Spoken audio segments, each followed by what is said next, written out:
Bismillahirrahmanirrahim. Alhamdulillahirabbil alamin. Wassalatu wassalamu ala al-mabu'uts rahmatan lil alamin, nabiyina Muhammad wa ala alihi wa sahbihi wa man tabi'ahum bi ihsanin ila yaumiddin, amma ba'd. Ini majelis yang ke-51 dari pembahasan kita mengkaji kitab Umdatul Fiqh karya Imam Ibnu Qudamah rahimahullahu taala. Insyaallah taala kita akan memasuki pembahasan berikutnya pada halaman 194. Berkata Ibnu Qudamah rahimahullahu taala, babu haddis sariqah, bab had pencurian. Baik, ada 10 pembahasan di dalam bab ini. As-sariqah secara bahasa adalah akhdus syai' minal ghairi khafiyatan, mengambil sesuatu dari orang lain secara tersembunyi. Adapun secara istilah, sariqah adalah akhdul mal ala wajhil ikhtifa min malikihi aw naibihi. Atau saya ulangi, akhdul mal al-muharraz ala wajhil ikhtifa min malikihi aw naibihi. Mengambil harta yang terjaga dengan bentuk yang rahasia dari pemiliknya atau dari wakilnya. Jadi pencurian adalah mengambil mal, harta yang diambil, keluar darinya apa yang bukan harta. Al-muharraz, harta yang terjaga. Akan diterangkan nanti oleh Ibnu Qudamah bahwa harta itu disimpan di dalam sirnya, penjagaannya. Ala wajhil ikhtifa, dengan bentuk yang tidak diketahui. Diambil dari pemiliknya atau yang mewakilinya. Di sini ada 10 pembahasan. Yang pertama, syarat-syarat penegakan had perentangan. Kata Ibnu Qudamah rahimahullahu taala, man saraqa rubu'a dinarin minal ain, siapa yang mencuri 1/4 dinar dari suatu barang, aw salasata darahim minal wariq, atau dia mencuri 3 dirham dari perak, aw ma yusawi ahadahuma min sairil amwal min sairil mal, atau apa yang semisal, senilai dengannya dari seluruh harta, fa akhrajahu minal hirzi, dikeluarkan dari penjagaannya, dari tempat pengamanannya, quti'at yaduhul yumna, dipotong tangan kanannya. Jadi di sini beliau terangkan syarat penegakan hukum had perentangan ini. Dia mencuri. Berapa jumlah yang dicuri? 4 dinar kalau dihitung pakai dinar, atau 3 dirham kalau dihitung pakai dirham. Pakai emas 1/4 dinar, pakai perak 3 dirham. Dan mengukurnya dengan dinar itu lebih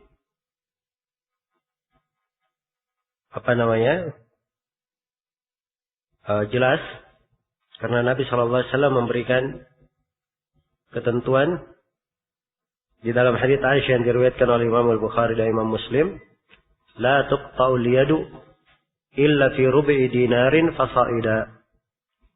Tidak boleh tangan itu dipotong kecuali pada 1/4 dinar atau lebih.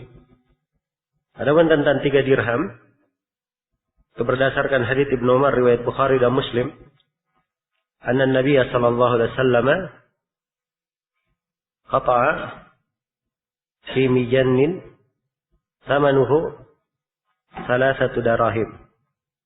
Sungguhnya Nabi sallallahu alaihi wasallam memotong pada mijan yang harganya adalah 3 dinar.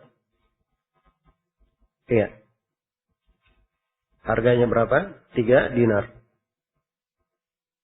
Baik. Hanya saja hadits Aisyah lebih tegas ya menunjukkan tahdid. Karena itu yang menjadi ukuran yang lebih bagusnya kalau jumlah yang dicuri itu diukur dengan 1/4 dinar. 1 dinar dengan timbangan sekarang sudah kita terangkan di pembahasan zakat. Jumlahnya berapa gram? 4,25 gram. Jadi dibagi 4. Itulah 1/4 dinar. Jadi diukur dengan dinar tersebut. Jadi kalau andai kata misalnya harga emas sekarang berapa? 400.000. Maka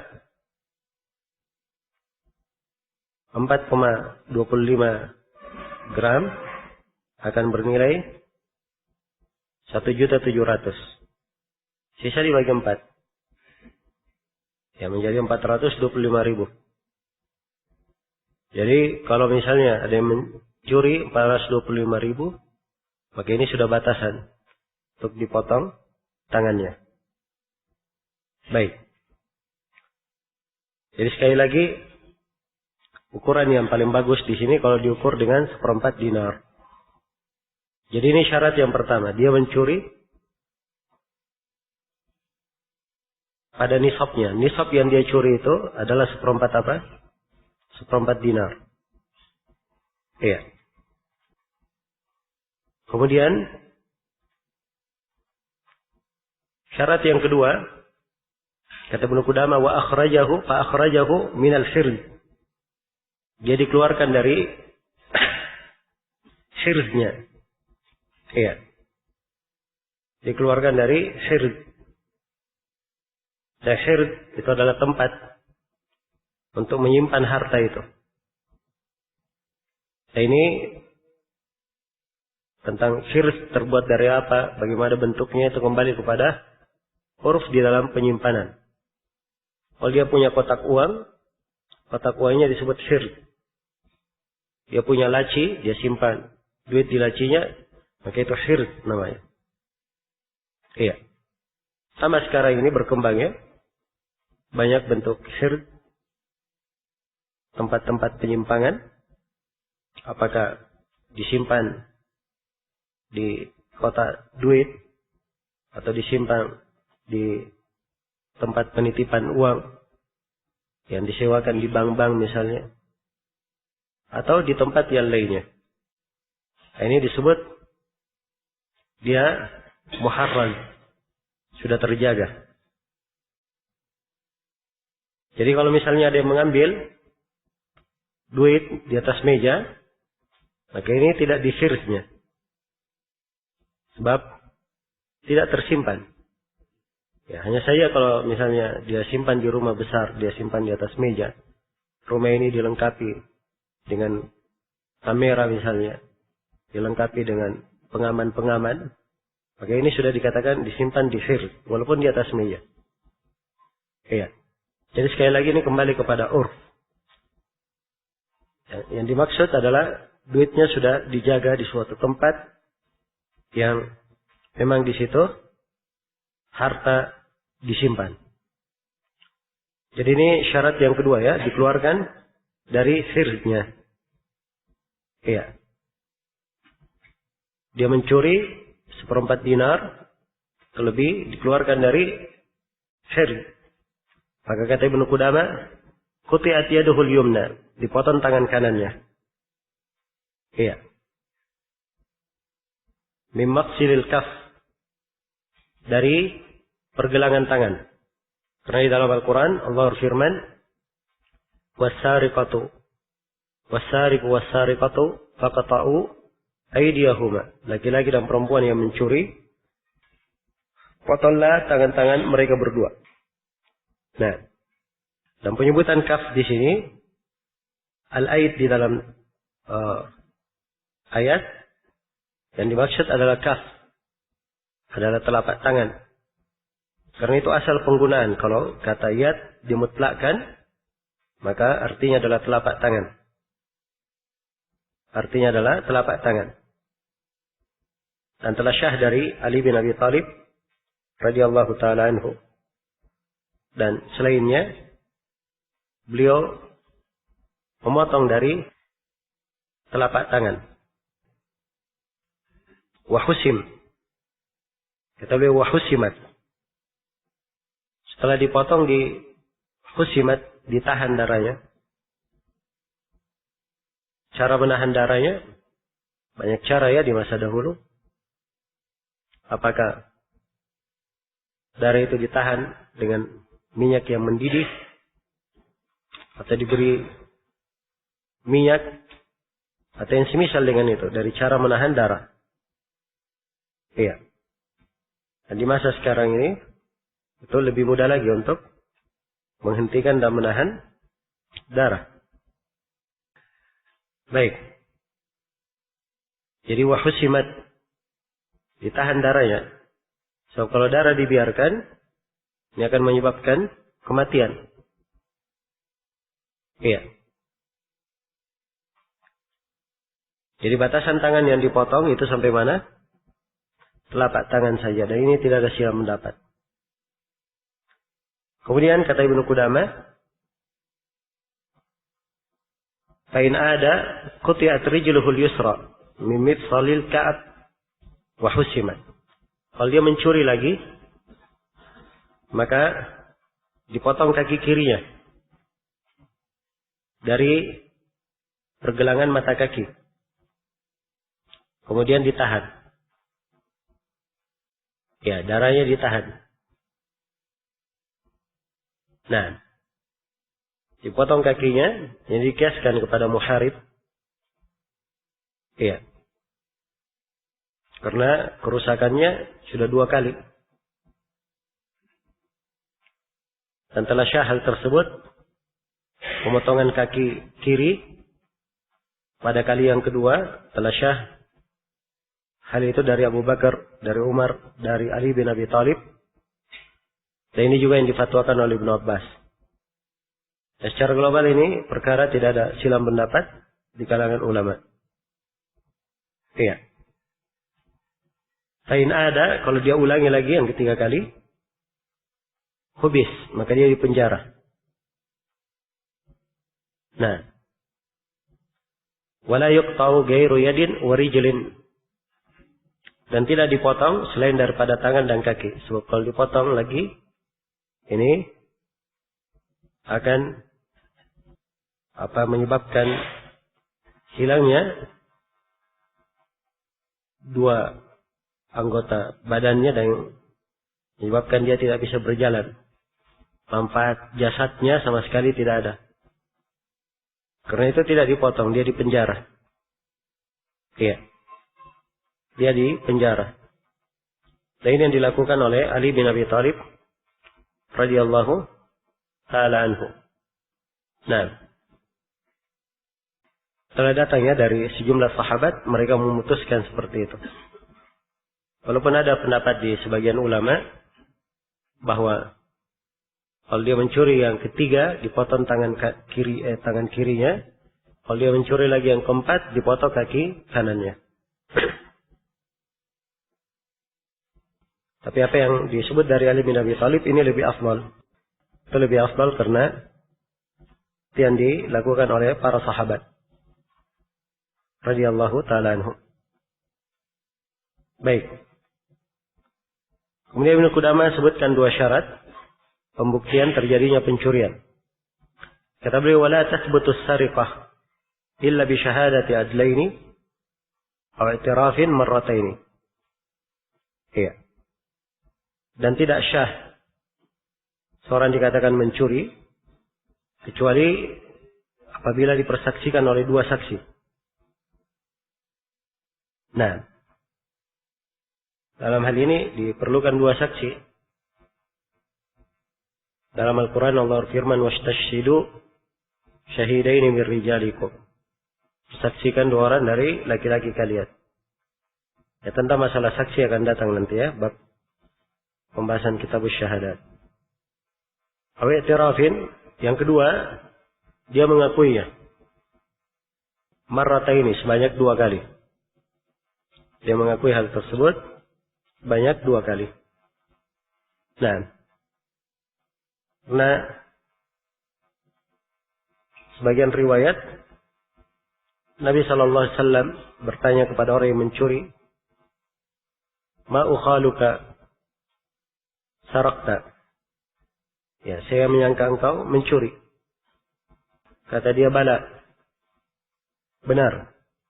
Maka Nabi mengulanginya 2 kali sampai 3 kali. Kemudian diperintah oleh Nabi, kemudian dipotong tangannya. Ya. Hanya saja ini sudah berlalu ya di pembahasan zina juga. Ibnu Qudamah syaratkan 4 kali. Dan kita katakan bahwa sekali sudah cukup. Sebab ikrar walaupun dia sekali itu diterima. Dan telah kita sebutkan hadits di dalam hal ini pada pembahasan yang telah berlalu. Hanya saja memang kalau hakim atau qadhi hendak memastikan ada maslahat dia ulangi, tidak ada masalah. Kemudian kata beliau, "Wala yuqta'u hatta yutalib al-masruq minhu bimalihi." Ya, dan tidak dipotong tangannya sampai orang yang dicuri meminta darinya. Ya, atau meminta dengan hartanya. Jadi di sini seakan-akan Ibnu Qudamah rahimahullah menyebutkan bahwa penjatuhan hukum had mencuri itu apabila orang yang dicuri, orang yang menjadi korban pencurian meminta hartanya dan meminta hal tersebut agar supaya dilakukan terhadap si pencuri. Iya. Karena itu kata Ibnu Qudamah, "Wa in wahabaha lis-sarik aw ba'ahu iyyaha qabla dzalika saqata al-qata'." Kalau misalnya si pemilik sudah memberikan barang itu kepada si pencuri atau dia sudah jual kepadanya sebelum itu, maka gugurlah had pemotongan tangan. Iya, dan ini pendapat ya di sebagian ulama.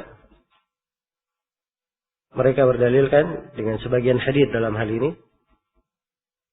Hanya saja yang lebih tepatnya bahwa penjatuhan hukum had itu adalah ketentuan dari Allah Subhanahu wa taala dan Rasulnya. Iya. Dan ini tidak gugur karena manusia yang menggugurkannya. Walaupun orang yang menjadi korban pencurian menggugurkan, tapi sepanjang perkara sudah ditangani, sudah sampai ke pengadilan, maka hukum hudud tidak dibatalkan. Iya. Baik. Kemudian kata Ibnu Qudamah, "Wa in wahabaha lis-sarik," kalau dia serahkan kepada pencuri, atau ba'ahu iyaha, atau dia jual kepadanya barang yang dicuri itu, sebelum pemotongan tangan, qabla dzalik saqatal qata', maka gugurlah pemotongan tangan itu. Ini sudah kita terangkan ya bahwa yang benarnya tidak gugur kalau sudah sampai kepada hakim, si hakimnya yang menentukannya, qadhinya memutuskan untuk tetap dipotong tangannya. Wa in kana ba'dahu lam yusqat. Kalau hal tersebut setelahnya, ya, maka tidak gugur had itu. Baik. Kemudian kata beliau, "Wa in naqasat 'anil nisabi ba'da al-ikhraj, lam yasqutil qata'." Kalau misalnya kurang dari nisab setelah dikeluarkan, maka tidak gugur hukum potong tangan. Dia kata misalnya setelah dicuri, dia curi 1/4 dinar. Ya, sudah sampai nisab ya. Tapi setelah itu barangnya turun nilainya. Turun nilainya menjadi 1/6 dinar misalnya. Berarti belum sampai nisab. Iya. Jadi kalau belum sampai batasan, apakah jatuh? Jawabannya, kata Ibnu Qudamah, tidak gugur. Hukum potong tangan tetap dilakukan. Sebab yang dia curi sudah sampai nisab. Iya. Walaupun terjadi kekurangan setelah itu, tidak berpengaruh. Nah, wa in kana qablahu lam yajib. Kalau kekurangannya sebelum dikeluarkan, maksudnya sebelum dicuri, kekurangannya memang kurang dari 1/4 dinar, maka ini tidak ada kewajiban potong tangan memang, karena belum sampai apa? Belum sampai nisab. Kemudian kata beliau, wa in quti'a, dan apabila sudah dipotong tangan, jadi sekarang had sudah ditegakkan. Fa'alaihi raddul masruq in kana baqiyan. Tetap dia wajib mengembalikan barang yang dicuri apabila barang itu masih ada. Au qimatuhu in kana talifan, atau dia berikan qimahnya, harganya kalau barangnya sudah rusak. Jadi Ibnu Qudamah menjelaskan di sini, kalau sudah dipotong tangan si pencuri, hukum had sudah diterapkan. Apakah barang yang dicuri tidak dikembalikan lagi? Jawabannya tidak. Barang yang dicuri tetap dikembalikan. Sebab itu bukan hak si pencuri. Tetap wajib untuk dikembalikan. Nah, selesai sudah ya? Bab hadis sarifah.